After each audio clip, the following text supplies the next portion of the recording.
thought is repetitive. And, I always say that, that repetition is the mother of clarity. But one day in a session, a guy told me, yeah, but it's also the mother of confusion. Yeah, right. So it can go either way. So in this is automated. You're not turning it on and turning it off. Is that correct? Correct. So are that 90% of those thoughts, are they your thoughts?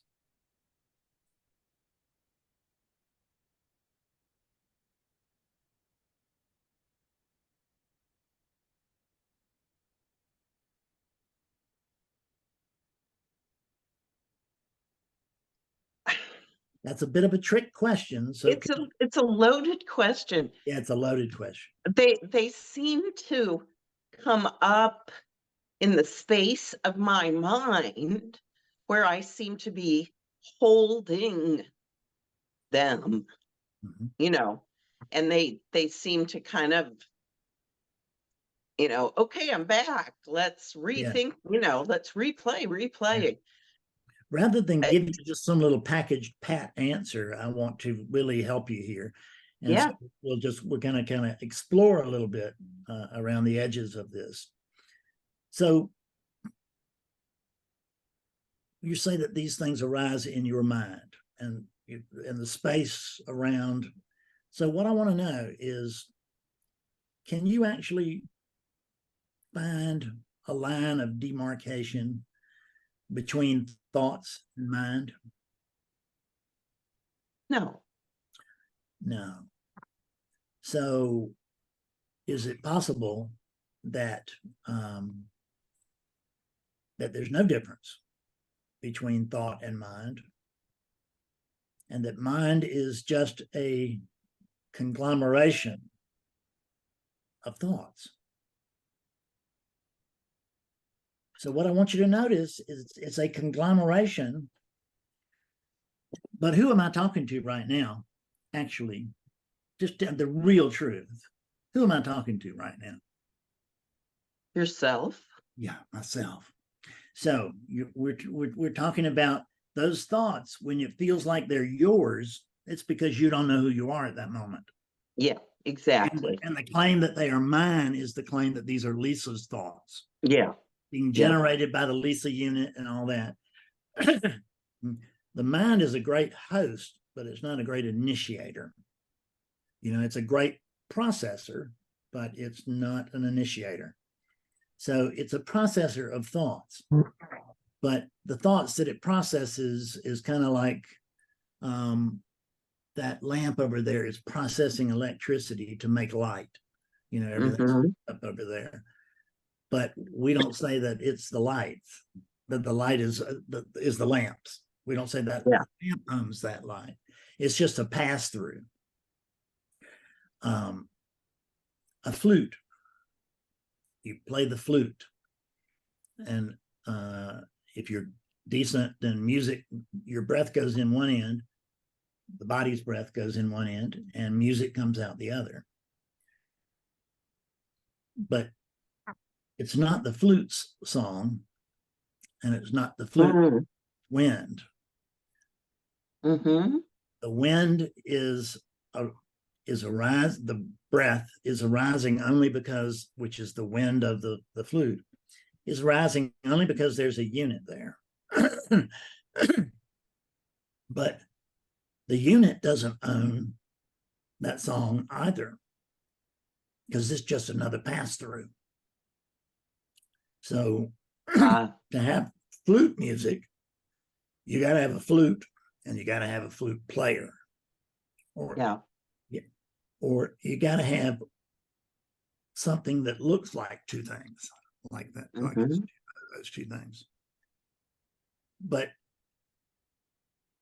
if these thoughts, one way or the other, they're not the flutes, they're not those electrical connections. That's not right. They don't own these things.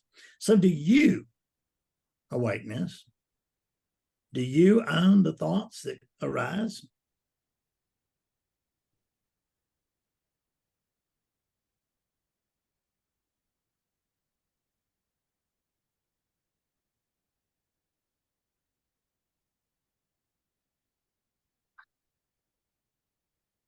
it's just so you know, it's okay to any question that I ever ask you, it's okay to say it feels like. Yeah. Well,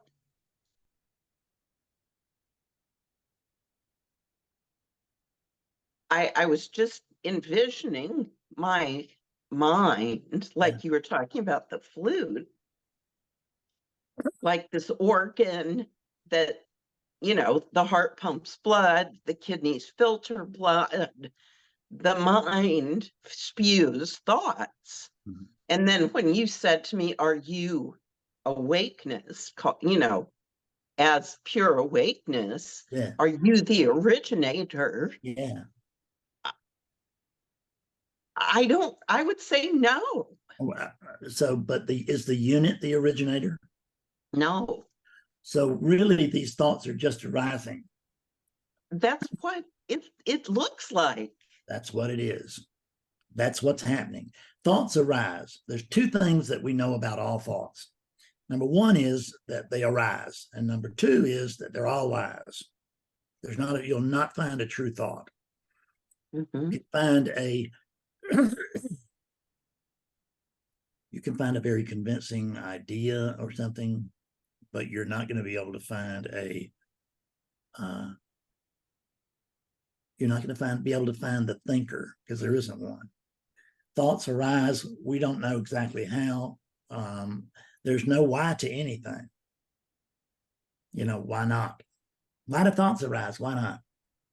Well, that doesn't make any sense. Neither does it make any sense to ask why they arise. They do. Mhm. What you want to do is just notice what is, and notice the mechanism behind that.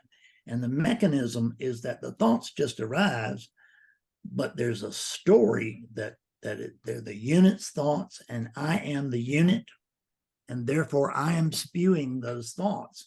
Mhm. Those thoughts they're just happening. They're passing. Certain thoughts pass through different types of conditioning. You and I might see the very same thing, and it might be reported differently depending upon the unit's point of view.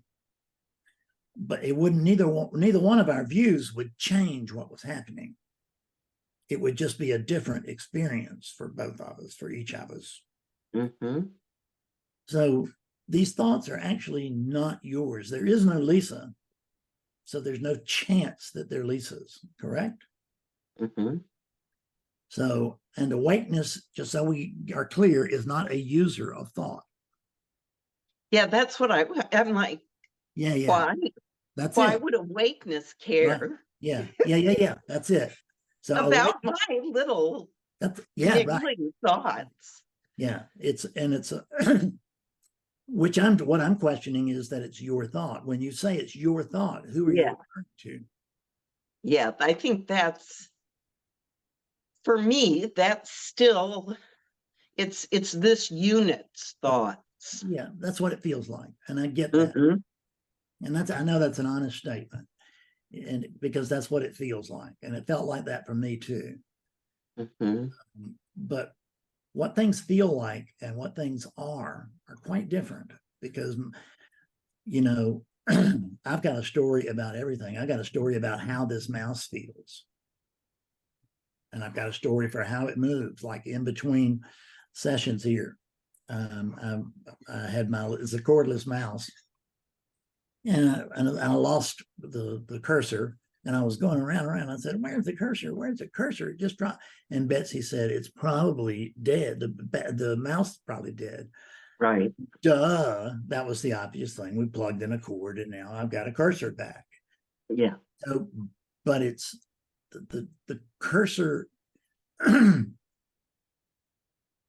is arising.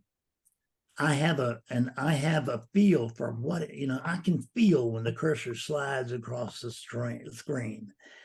It's not a real feeling. There's no feeling happening there, except for the one that I've got, which is Yeah. and the one I've got is the one I just made up a story about, which is, Yeah. oh, that feels interesting when it goes across the screen. But the truth is, and it feels like I'm guiding the cursor, but who's the I? There's no Fred, so it can't possibly be Fred.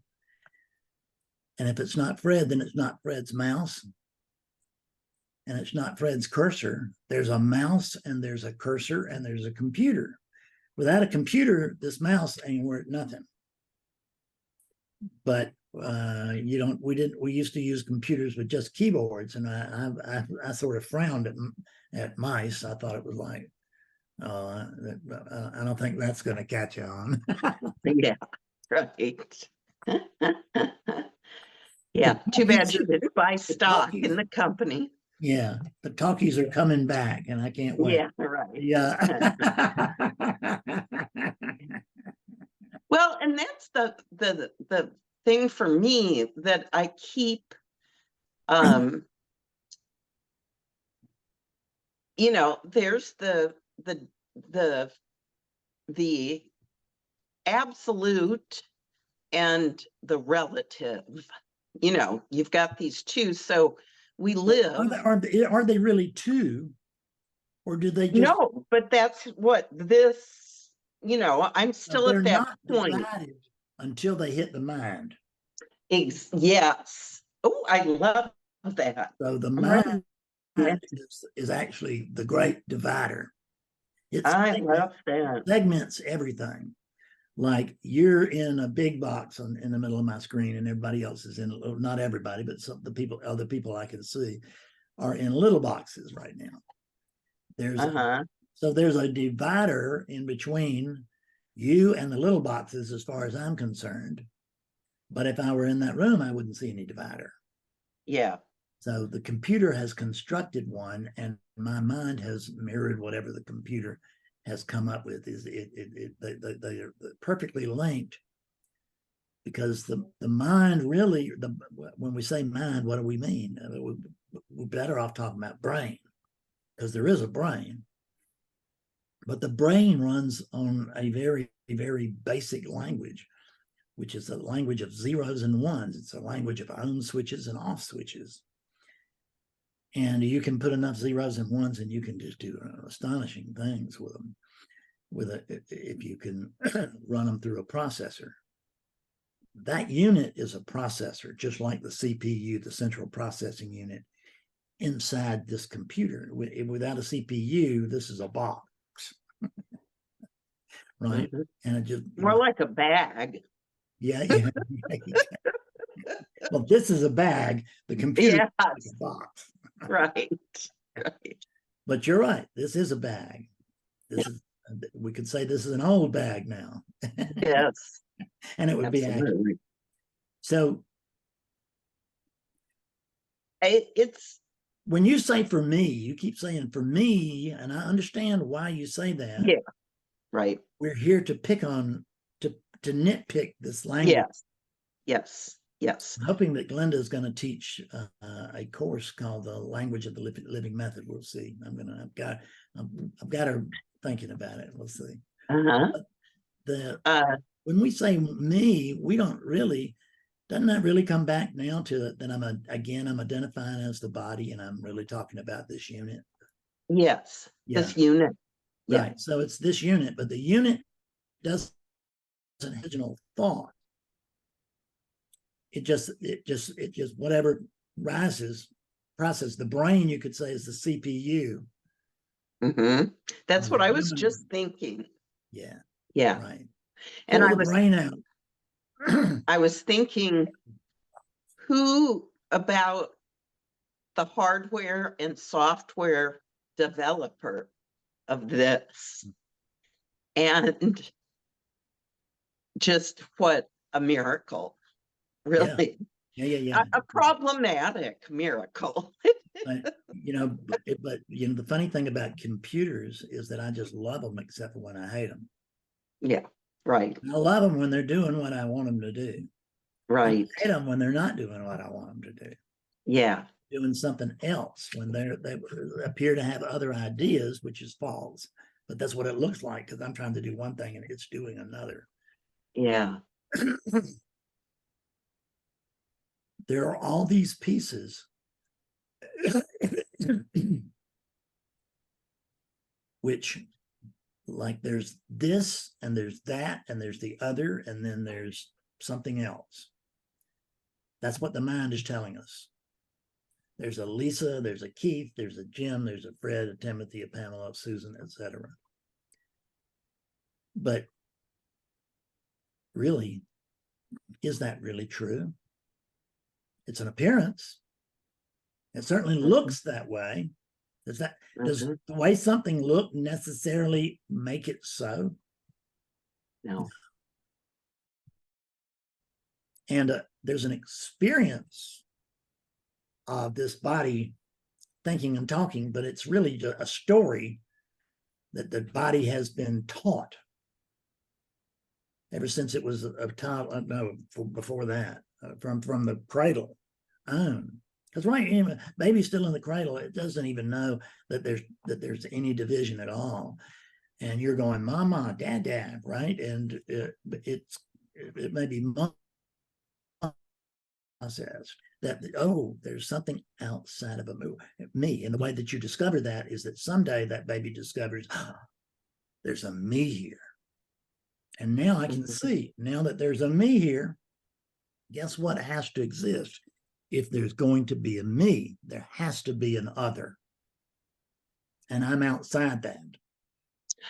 I just, as you're talking, I'm sorry, as you're talking, I'm thinking about how everything we see is an expression of what I call the one source. Yes, that's as good a name for it as any.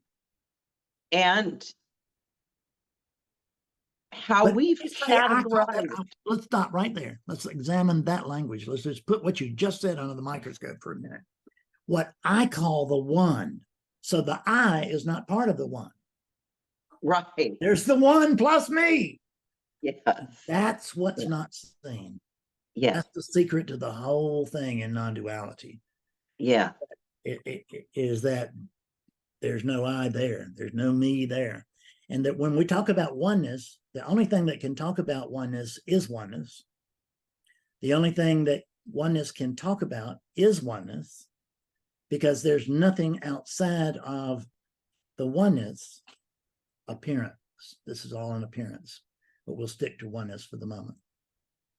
So this is part of the oneness. So oneness is dialed into oneness to try and find out, so how does oneness work consciously through a Lisa unit as it begins to awaken?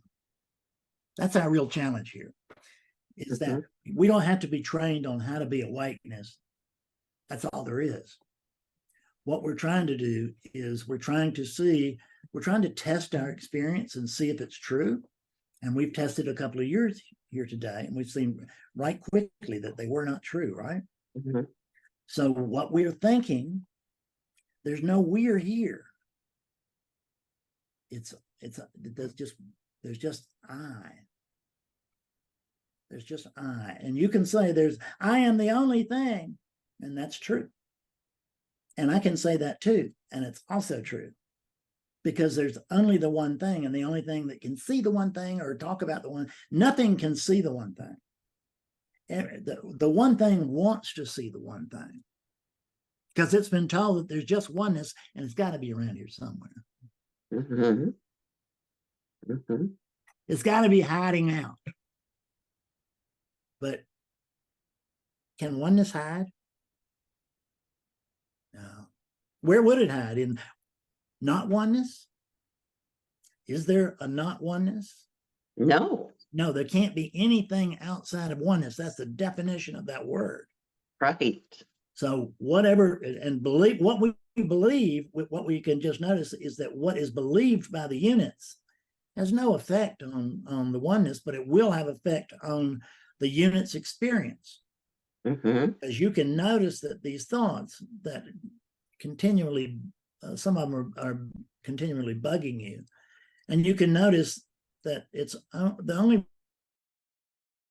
reason they really bother you is that you believe them. Right. And you believe them because it's my thought. Right. And the funny thing I've noticed about this unit is that, in my opinion, it only thinks true thoughts. It only thinks important thoughts. So the moment a thought arises, then there's a pattern over here. It's not anybody over here, but there's a pattern that just snatches that right up and says, oh, that's my thought. And now it has created a me. See, Yeah. there's no me prior to, there's a me that has a thought. Yeah. But it's right. But it's not true. There's just a me. Thoughts are arising, but I can't do it, and no one else can do it because there's not anyone else. What we can do is we can come to see through the automated lies that arise around us all day long. And they, you know why they arise around us? We trained them to. We couldn't see any separation between table and room for a while. And then finally we could see the separation of table and room. And then now that I accepted the table as being real, because I have accepted the room as being real. And who's the I that's accepted that? Well, see, that's what you're not supposed to look at. Is, so whose thought is it? Oh, you're not supposed to ask that question. But that's the question that we do ask here, is whose thought is it? And if I defy you to find an owner to that thought. And that's the way I speak of it very often, is that there's no owner thought. It means it's just risen spontaneously, and it's spontaneously according to the surrounding conditions and the internal conditioning of the unit that is in these conditions. There are a zillion different ways that can be expressed, and it is expressed in a zillion different ways. But the human expression thinks it's the expressor instead of the flute, right? It's just these bodies, these apparent bodies. What we have to notice here is there's just oneness, and right now, let's test that.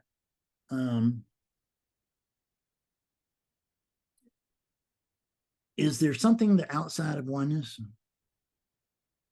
No. No. Okay. Is there anything other than oneness? No. And we go out and search and find some more oneness.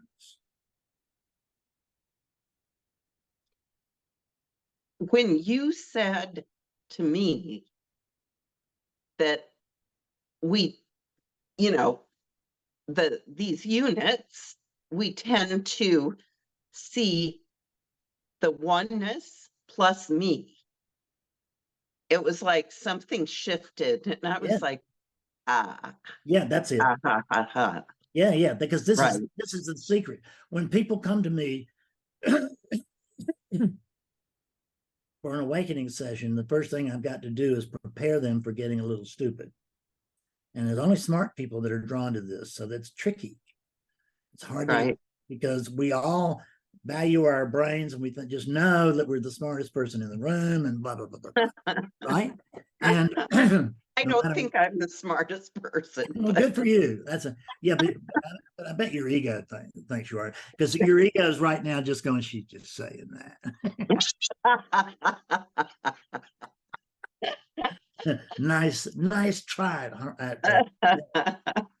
So when you come to see that all separation is mental, there's this, but what is this? And unless until you've thought about it, until there's been thinking about this and observing and thinking and pondering and all this, we think we're really coming up with something. Well, what we're coming up with is a story. And some of these stories work and some of these stories don't. And some of these stories are ambivalent. Like,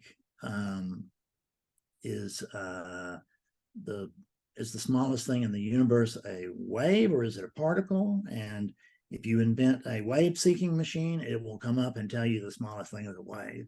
And if you invent a particle machine, it will come up and tell you the smallest thing is a particle. So it's, or is it both? So this voice is not yours because you can say, like I do, that I am awakeness. But do we really know what we're talking about when we say that? I don't. I'm referring to something that actually can't be referred to. Yeah. We're using concepts to try to express Right. the non-conceptual. Yeah. Can't happen, but we can get real close. That's what we're doing with language, but we can also get real far away. Language can bring us real close, or it can separate us. It can appear that we're way away from it. The non-dual language is very, very sharp and clean, and it's as close to truth as language can get that I have seen. But that doesn't make it true. So you got to ponder this for just a minute. So what's talking to you is oneness, and I'm talking to myself, as you said earlier. So there's talking happening, but no one's doing it.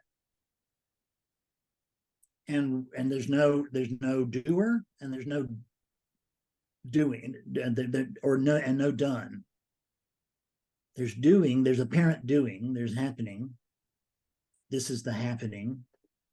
And I've got, and based on we got a whole universe out here. You can, look at it, what we can see, the visual universe is just incomprehensible, but not to us.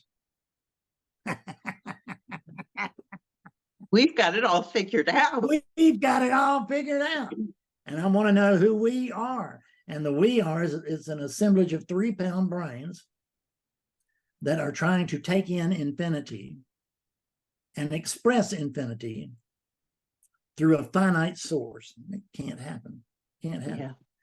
So these thoughts that arise, you can see that there's no Lisa, so they can't be Lisas.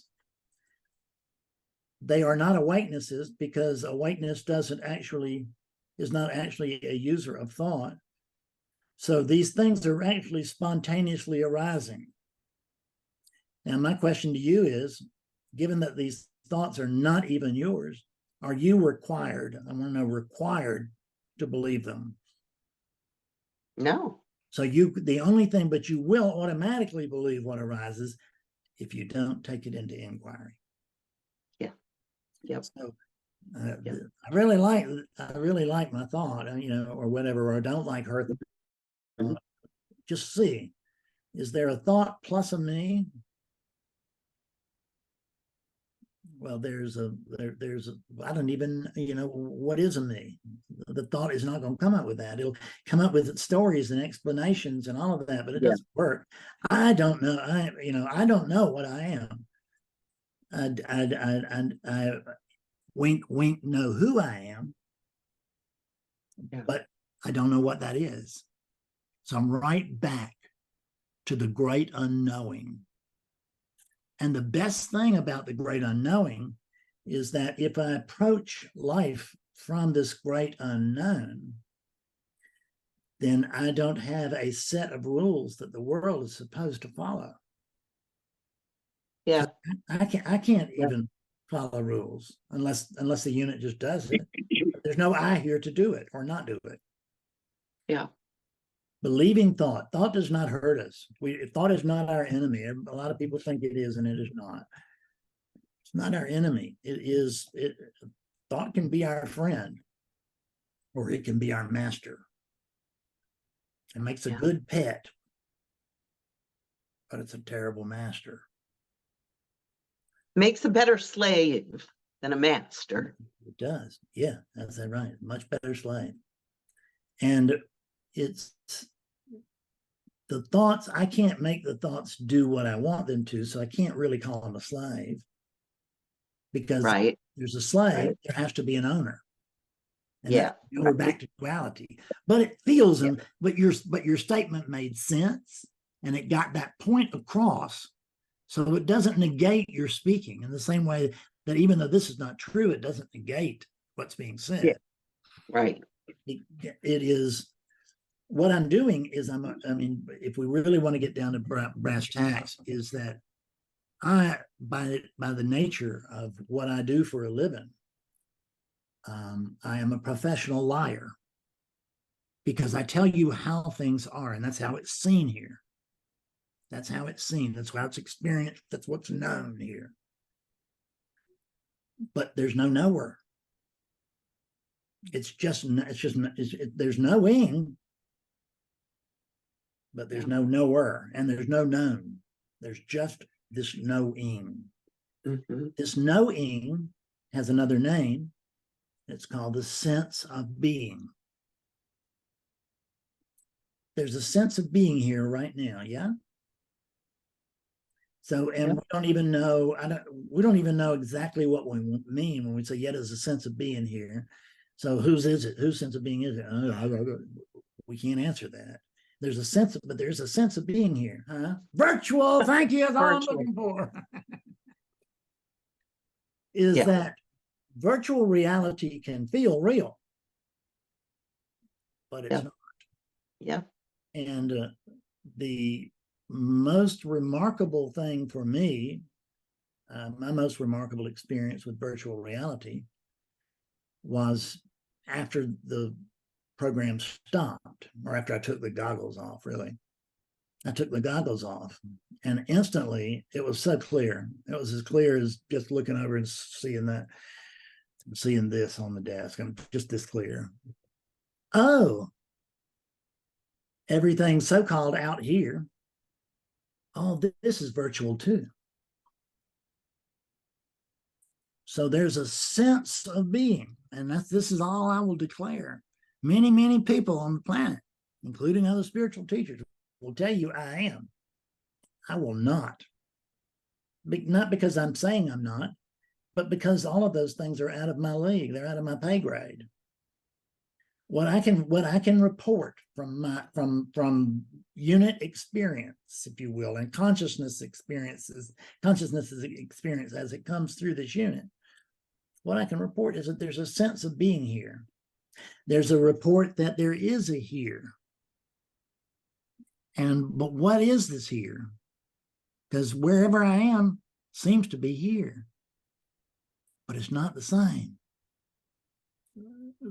This is the reason that when we get we have plastic surgery, a lot of times people will not be able to see the difference because they're still seeing their old face, or they're seeing a worse face than that, a worse face than they actually had. And some of them have beautiful faces, and they just go in there and screw them up because they think they can make them look younger or sexier or something. We're all about what people think about us. Mm-hmm. That's because there's division between people and us, and that's not true. It's a thought.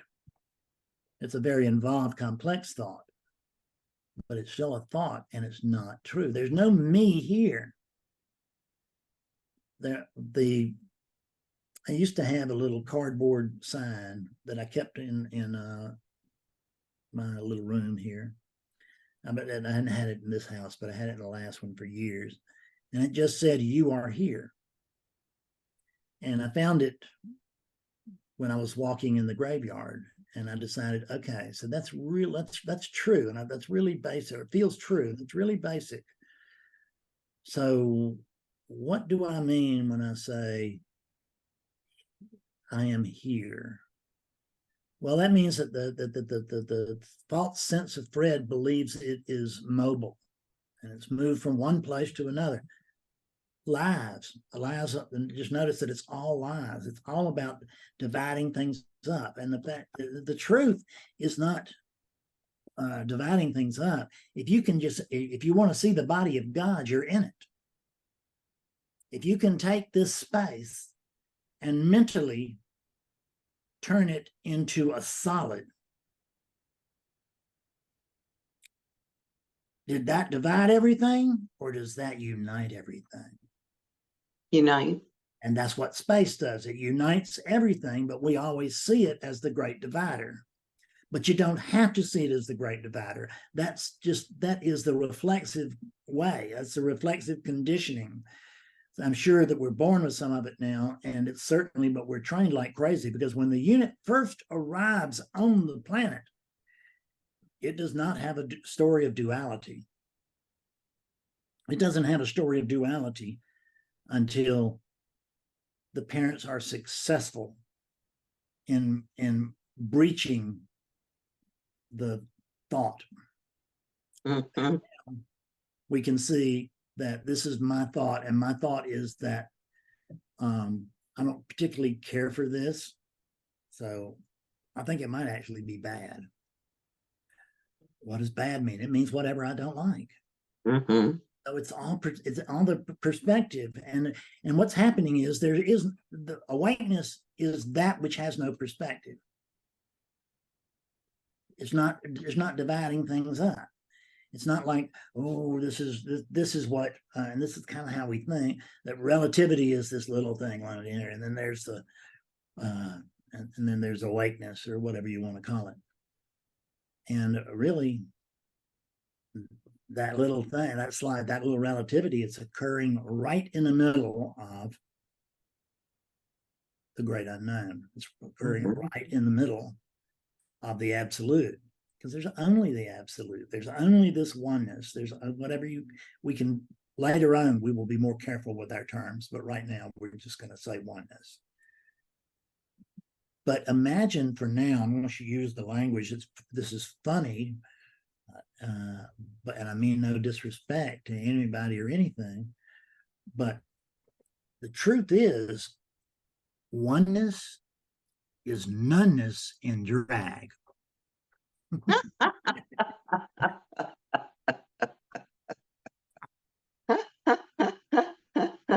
It's oneness with a funny pseudo. It's noneness with a pseudo. So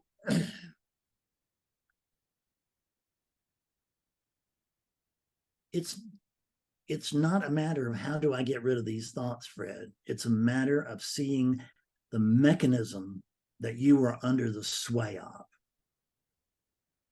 Because once you begin to see the mechanism, that's what I teach. I just try to show everybody the mechanisms of the dream.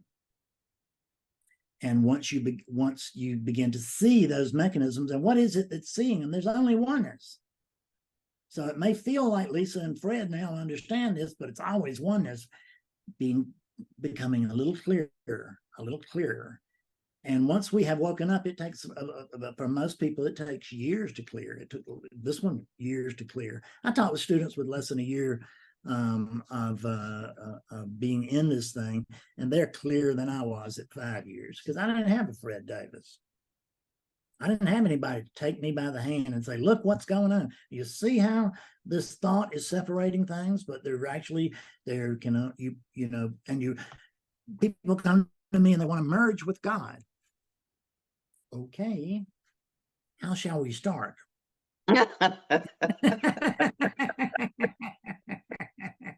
Is there oneness plus something that can merge with oneness? No, there's only oneness, and oneness can fool itself into thinking I'm not oneness. And it will suffer as long as it believes that, but it seems to like the game until it doesn't. And once it doesn't, once it's become fed up with the game, it becomes a seeking unit. There's now a seeking unit. And that unit will seek for the rest of its life unless it finds it first. Once there's a seeking unit, it is going to seek until the evidence that there's no seeking and no seeker. There's no sought, and there's no seeker, that there's only seeking, which is a process, which is seeking is really more of a verb than it is a noun. Yeah. So, and when we say, the thing is, the spiritual seekers, it's a job title. What are you doing? Oh, I'm seeking spiritually, right? I'm on the spiritual path. Really? How long you been on that path? Well, 30 years. So you're on that, been on that path 30 years and you're still seeking something. I mean, how long will it take you to come to recognize that that's not a path, it's a wild goose chase? Because what we are is right here. This looking, that's me, this sense of being. I'm much more than the sense of being, but the sense of being does not equal me, but the sense of being cannot exist without me. And I can exist in some way that the mind cannot grab. It's really beyond exist and non-exist as humans think of it. But it's I don't need anything. But in order to have a world and pretend to experience, I've got to have an experiencer, which is this. So I take this thing and I just put a crazy thought in its head. And in post-awakening, there's one thought that I hear the most. And here it is. Fred, I really should be clearer than this. Is that true? No. You're always as clear as you are, never clearer. And there is no such thing for you as clearer until there is. This thing is so simple. The first line in Beyond Recovery was there's just one thing going on. And I actually have I've upheld that for all these years. Just today, just this morning, sitting here waiting for this meeting, it occurred to me, oh, that's actually not true. There is just an apparent oneness. There's actually nothing here to confirm it, so it self-confirms, which is that there's somebody around here somewhere, there's somebody else, and I'm very interested in what they think, because I'm going to think what, I hope they think well of me, because if they do, maybe I will start thinking well of me. As it is, I think I'm not worth caring about. Do you see what I'm trying to get at here? Is that what we have to go do is we have to go after our addiction to separation. Beyond Recovery, we have left duality, but we notice that our foot keeps getting caught right there at the door. And so I return to the same worthless, painful thoughts over and over again until I don't. Okay, love, somewhere in all that is your answer.